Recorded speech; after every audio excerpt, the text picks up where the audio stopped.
হ্যাঁ দর্শক, বাউন্ডারি হাঁকিয়েই আদায় করলেন নিজের ক্যারিয়ারের নবম সেঞ্চুরি। নাজমুল হোসেন শান্ত অসাধারণ ব্যাটিং করেছেন। 129 বলে সেঞ্চুরি করেন 12টি চার এবং 2টি ছক্কার সাহায্যে। অবশ্য সেঞ্চুরির পরের বলেই আউট হতে হয়েছে নাজমুল হোসেন শান্তকে।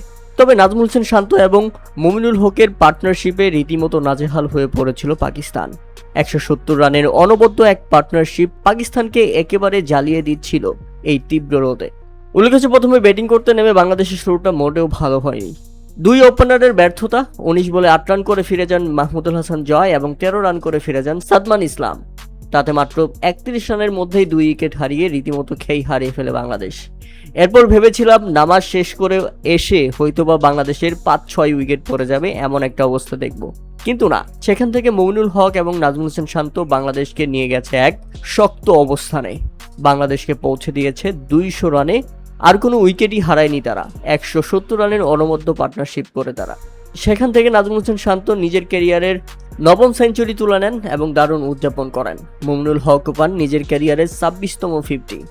এই নিউজ করা পর্যন্ত নাজমুল হোসেন শান্ত ফিরে গেলে বাংলাদেশ হারায় 201 রানের মধ্যে 3 উইকেট এবং উইকেটে আসেন মুশফিকুর রহিম। 64 রানে অপরাজিত আছেন মুমিনুল হক।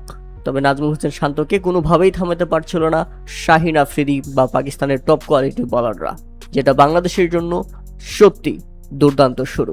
প্রিয় দর্শক, নাজমুল হোসেন শান্তর এই ইনিংস আপনারা কেমন উপভোগ করলেন? বিশেষ করে টেস্টে দুর্দান্ত ফর্মে রয়েছেন নাজমুল হোসেন শান্ত।